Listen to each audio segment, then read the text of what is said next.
It's in that top left corner.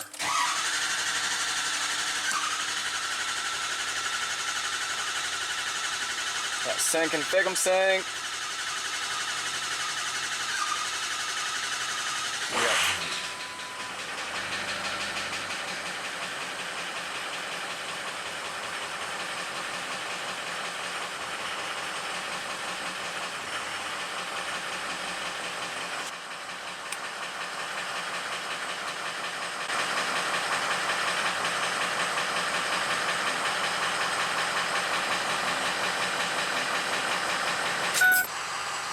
Okay, I got it running. I had to add about 2 quarts, actually 2.5. This one took about 17.5 quarts.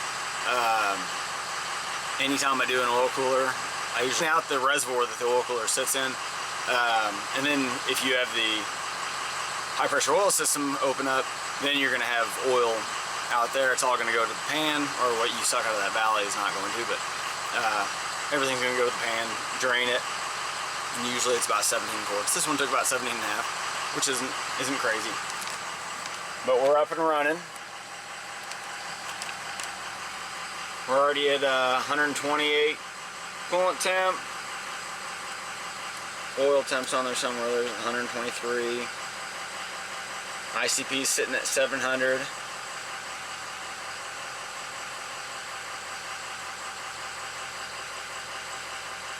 Loads at 40%.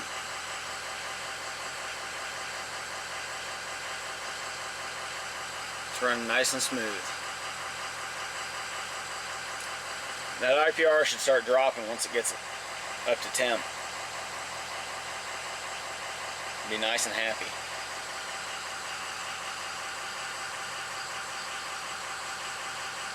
Okay, I'll let this thing get up to temp, take it for a drive.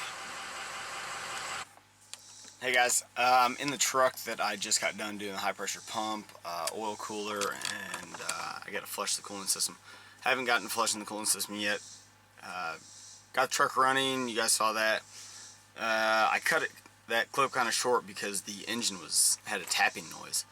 And I'm going, was that something, you know, I heard this truck, whenever it got dropped off, it died on them. That's the reason it got towed to me. And it started right up for me, ran for a little bit, and then died, and then I couldn't get it to restart. You were with me through testing. You saw what I found.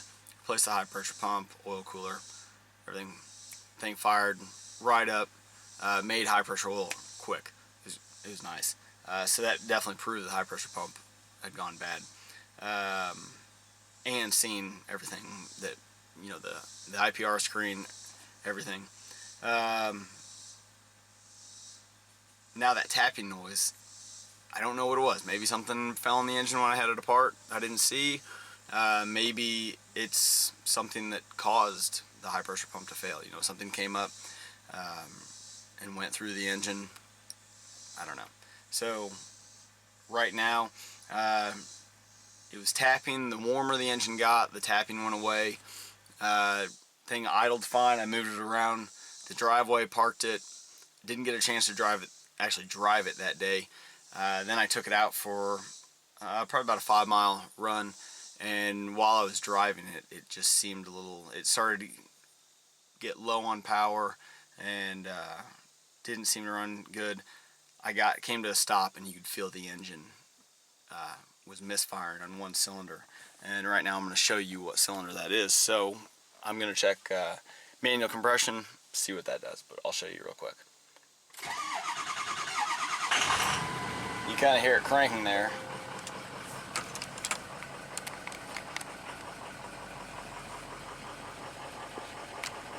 Number 5 is dead. Could it be an injector? I don't know. Now I'm going to show you what it does on relative compression here in a second. It is bellowing some smoke out, so let's see what the exhaust. Maybe it's see if it's got some blow by or something.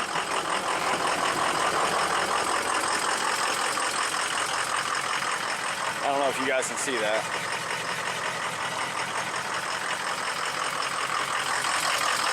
Smells like fuel though.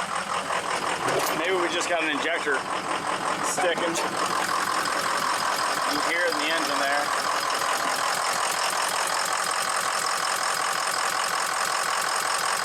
No, it doesn't. You can see that. It doesn't have excessive flow by. You can hear it in the engine. We'll see what we figure out.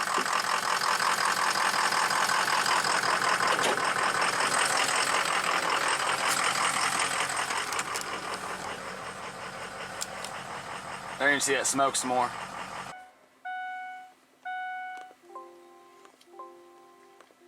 See if we can run relative compression again. I ran it the other day and number 5 was definitely weak.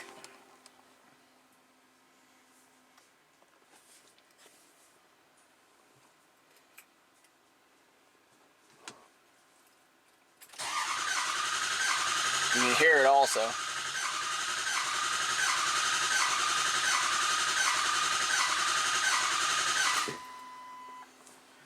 Yeah, number 5. Do manual compression probably just on the passenger bank. If I do it on that whole bank, the other 3 are showing good and number 5's low. And what's the real reason to continue with the other side? Since we're not having an overall engine issue, we're just having an issue with one cylinder. At that point, the fact that it's overfueling though really makes me wonder. I mean, we replaced the high pressure pump because it was failing. Did it send some junk into the injectors? I don't know. I guess we're gonna figure that out. I mean, I definitely want to figure that out before, say, I tear the engine down. Maybe, I mean, it's pretty easy to pull that valve cover off. It doesn't act like, I haven't ran this thing. Well, I did take it on a test drive. I don't know. I'll start doing some tests and we'll see where we get. I'll bring you guys along, don't worry. Okay, we got compression tester hooked up to cylinder number 1. You can't really tell. But I'm gonna crank, and I think that light is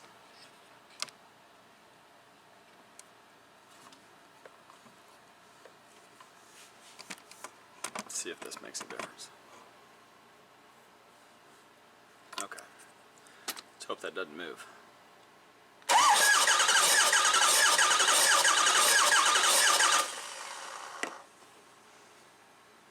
What are we at? About 5 or 6 hits of the needle, and what are we about? Just over 375 there. Okay, let's do it one more time.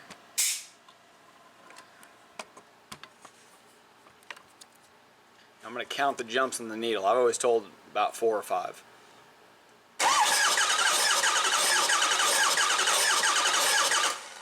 Let's see what it got to. That was 5. Yeah, we're probably 380. Somewhere around there. Let's do number 2.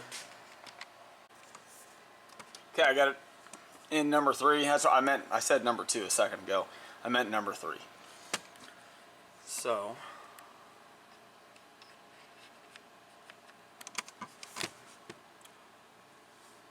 okay, here we are.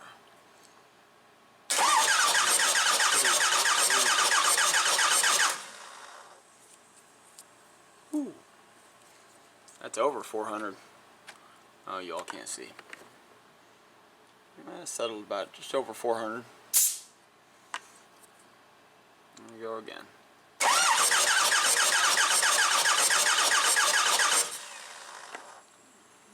Yeah, about 380, I bet. So about 400 or so average.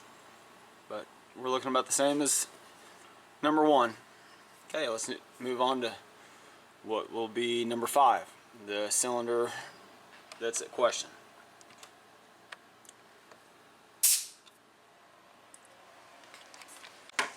Okay, number 5's hooked up.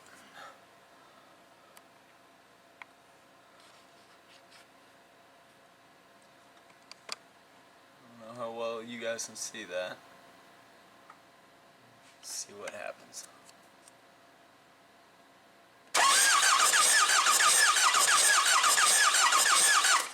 That ain't good. I don't think there's a reason to go to number 7.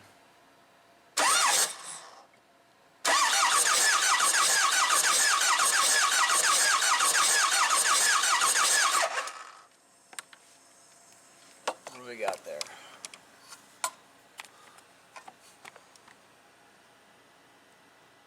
Well, we know it's not a gas engine. We're only making about 150 psi. Well, I guess the next thing, probably check valve train, see if there's anything obvious going on there. I'll pull the valve cover off and we'll see what I find. Okay, so I got the passenger side valve cover pulled off and looked around in there. I don't see anything wrong with the valve cover or the rocker arms. So I mean, I could pull the injector and try to see if I can find anything wrong. With experience, that probably won't get us anywhere. And I mean, if I do find something wrong with the injector allowing compression to get by, I'll most likely find something wrong with the tip, which it probably been hit or something. So somehow something got in there. That's if something's wrong with the injector. I was thinking about it. If I do have low compression and the injector's even firing normal, it's not going to burn that fuel, so you're going to have a lot of fuel going out the exhaust. So I think at this point, the best thing would be to pull the cab and pull that cylinder head, see what we find. The rocker arms, you could shake the rocker arms for the intake and exhaust, but I can't move them and make them move a lot. Like there doesn't look like there's a lot of slack in it. Okay, number 5 here. There's some movement, but they don't feel loose. Like I can't move them around. Like, you know, if the push rod was bent quite a bit or anything. So I can still see the push rods from this angle. I don't know if I can get the camera in there enough. But at this point, that's just what I gotta do. It sucks, but it's just how it goes sometimes. So I'll keep trucking through. I'm done for the night, so I'll get started tomorrow afternoon. I'll fill you guys in when I get going.